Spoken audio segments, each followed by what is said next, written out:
बीमारी डॉक्टर का पीछे ही नहीं छूट रहा हो, तो शिव महापुराण, विष्णु पुराण और स्कंद पुराण में जो पुरुषोत्तम कथाओं का वर्णन किया गया है, एक आटे का दिया, उसमें 4 बत्ती, आटे के दिए में 4 बत्ती रखें, तिल्ली का तेल डाल लें, थोड़ा सा उसमें सरसों का तेल डालें। महाराज घर के बाहर, अर्थात घर के अंदर के बाहर जो चौखट होती, चौखट से थोड़ा सा बाहर, बिल्कुल चौखट पे नहीं बैठना, थोड़ा सा बाहर, 9वीं तिथि के दिन शाम के 6 से 6:30 के बीच में 21 बार जो व्यक्ति बीमार रहता है उसके सिर से नीचे की ओर श्री नरसिंह भगवान का स्मरण कर कर, जिस अधिक मास में जिस तिथि को उतारा कर रहे हो उस तिथि का नाम लेकर, उस अश्विन अधिक मास का नाम लेकर, जो व्यक्ति का उतारा कर रहे हो उसका नाम और गोत्र लेकर 21 बार जो उतार कर उस दिए को घर के ही चौखट पर रख देता है, उस व्यक्ति की बीमारी छूट जाती है महाराज, वो रोगीला नहीं रहता। जिनके नयनों में नंबर बढ़ते चले जा रहे हो, चश्मा उतर नहीं रहा हो, दूर का नहीं दिखे, कहीं किसी को पास का नहीं दिखे, रहते हैं।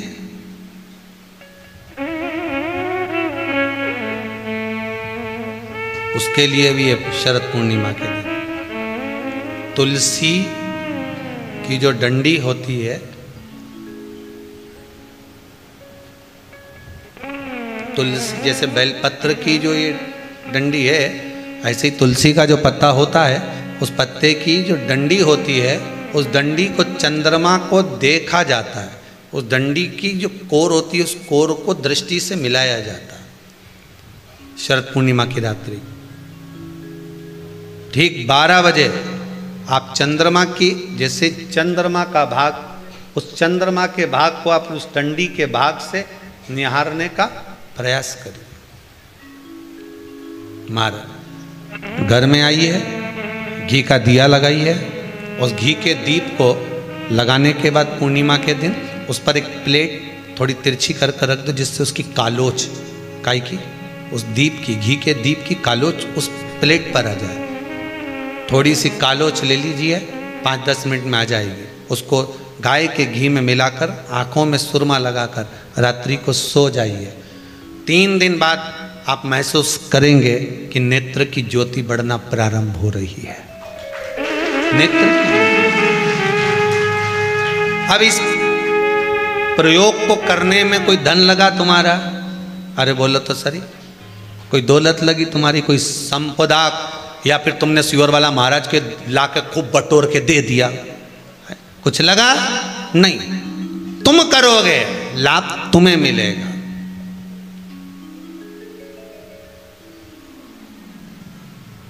ये वो टच पावर नहीं है जैसे पूजन में चलता है ना, कि पूजन में पति पूजन कर रहा और पत्नी उसको टच करके बैठी हो, है, मिल जाएगा। तो हम तो कई बार कथा में कहते हैं कि पति समोसा खा रहा हो, तू बढ़िया सिर पे पल्लू लेके टच करके बैठी रहे, मिल जाएगा। नहीं, वो बफेट में खाना खाए रिसेप्शन में, काय को बेचारा जो जजमान है बेचारा, जो तुम्हारा बीआईजी है, उसका काय को नुकसान करो।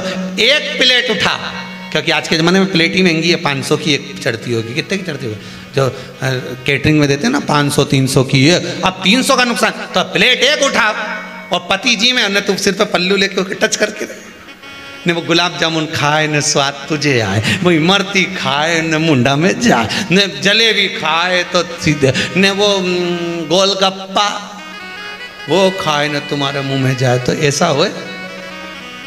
अरे बोलो तो सही। दवाई मरने के बाद खिलाई जाती है कि जीते जी खिलाई जाती है? हैं? जीते जी। और कोई कहे कि अब मर गया रे, अब इसको जरा डिस्पेरिन की गोली खिला दे, इसका सिर दुख रहा, इसका पेट दुख रहा होगा, इसको जरा कोई पुदीना की गोली खिला दे, दे जरा दे इसको खिला। दवाई जीते जी खिलाएं कि मरने के बाद खिलाएं? अरे बोलो तो जम के, जीते जी। अब मरने के बाद दवाई काम करेगी क्या? प्राण छूटने के बाद दवाई काम करेगी क्या? बोलते जाओ जरा दमदारी से। जितने आस्था पर कथा सुन रहे हो, फेसबुक पर सुन रहे हो, दवाई जीते जी काम करती है, मरने के बाद दवाई काम नहीं करती। उसी तरह राम नाम, कृष्ण नाम, शिव नाम जीते जी भजन करोगे तो काम करेगा अंतिम बिंदु तक।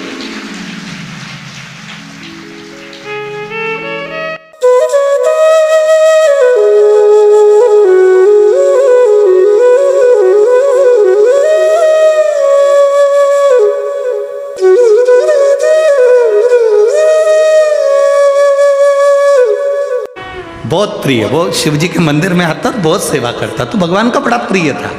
एक दिन भगवान उससे बड़े प्रसन्न हो गए और प्रसन्न होकर भगवान ने कह दिया कि एक काम करो, तुम मंत्र का जाप करो, ओम नमः शिवाय, ठीक है? इसके सिवाय तुम्हें कुछ नहीं करना, तुम बोलते रहोगे, मैं खुश होता रहूंगा और मैं 15 दिन बाद आके सुनूंगा तूने मंत्र का जाप किया कि नहीं किया। वो बेचारा गाय चराता था, गाय चराने में लगा रहता था, गाय भैंस उसके यहाँ बहुत थी, वो भैंस गाय चराए।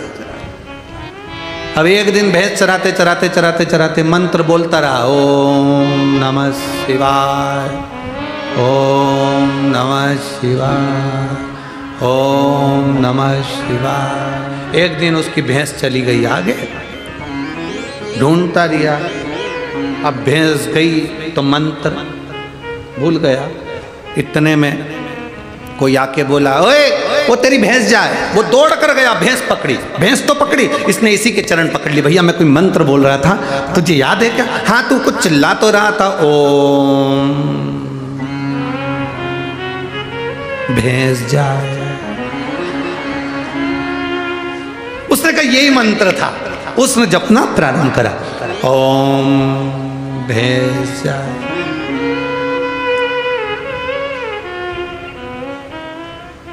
शंकर भगवान ने पार्वती जी से कहा, पार्वती तूने मेरे कितने नाम सुने? पार्वती जी बोली, तुम्हारे तो हजारों नाम है प्रभु, आज मेरा नया नामकरण संस्कार हुआ है। जब वो नीचे वो है ना, उससे पूछ किया कि वो किसका नाम ले रहा। पार्वती जी एक ब्राह्मण पत्नी का रूप रख के उसके सामने जाके पल्लू वल्लू लेके खड़ी हो गई। पार्वती जी ने पूछा, क्यों रे भैया किसका नाम ले रहा है? अब उसको लगा कि बड़ी मुश्किल से तो नाम छूटा था, भूल गए थे, याद आया, वो भी बेचारे दूसरे ने याद दिलाई है, तो अपनी पहचान वाली भी नहीं लगती कि अपना नाम याद दिलाएगी। इससे बात मत करो, अपन तो चिल्ला चिल्ला के जाप करो, ओम भैंस जाए, ओम भैंस जाए। पार्वती जी ने उसको हिला के पूछा किसका नाम ले रहा है? उसने उधर मुंह कर लिया, इधर खड़ी थी पार्वती। पार्वती जी उधर चली गई, हाथ जोड़ के बोली, बता तो दे किसका नाम ले रहा है? वो उसने इधर मुंह कर लिया, पार्वती जी उधर आ गई। अरे एक बार मुंह से बोल तो सही, किसका नाम ले रहा है? ओम भैंस जाए। पार्वती जी को बोल के इधर मुंह कर लिया, पार्वती जी फिर उधर चली गई। अब तो इसको गुस्सा आ गया भयंकर। पार्वती जी ने जैसे ही पूछा किसका नाम ले रहा है, उसने कहा तेरे खसम का ले रहा है, जा जा। पार्वती जी वापिस आ गई। शंकर जी ने पूछा, पूछिए हाँ किसका ले रहा? मेरे खसम का। तुम ही हो, तुम्हारे सिवा किसी का ले ही नहीं सकता। शिव जी प्रसन्न सामने प्रकट हो गए। शंकर शंकर है, वो घड़ी है दयालु, उसके सिवा कोई दुनिया में इतनी प्रसन्नता में, सहज भाषा में, एकदम सरल, तुम जो बोलो उसको स्वीकार हो जाता। जो बोलो, लोग कहते हैं शंकर जी जल्दी रुष्ट हो जाते हैं, हम कहते हैं दुनिया का भ्रम है कि शंकर जी रुष्ट हो जाते हैं। सबसे जल्दी प्रसन्न होने वाला एक ही देवता है, वो देवाधिदेव महादेव है। सारी समस्या का हल एक लोटा जल चढ़ाया, 3 बार ताली बजाए, बम बम बोला, शिव प्रसन्न। उन्हीं का चढ़ा हुआ बेलपत्र उठा के धो के वापिस चढ़ा दो, शिव प्रसन्न। उनके मंदिर में झाड़ू लगा दो, शिव प्रसन्न। मंदिर में भी नहीं जाओ तो शिखर का दर्शन कर लो, शिव प्रसन्न। इतना सरल देव कहां मिलने वाला?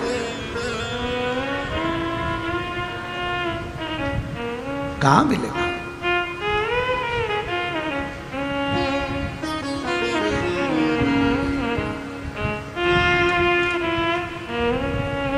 देखा रुक्मिणी जी हंस रही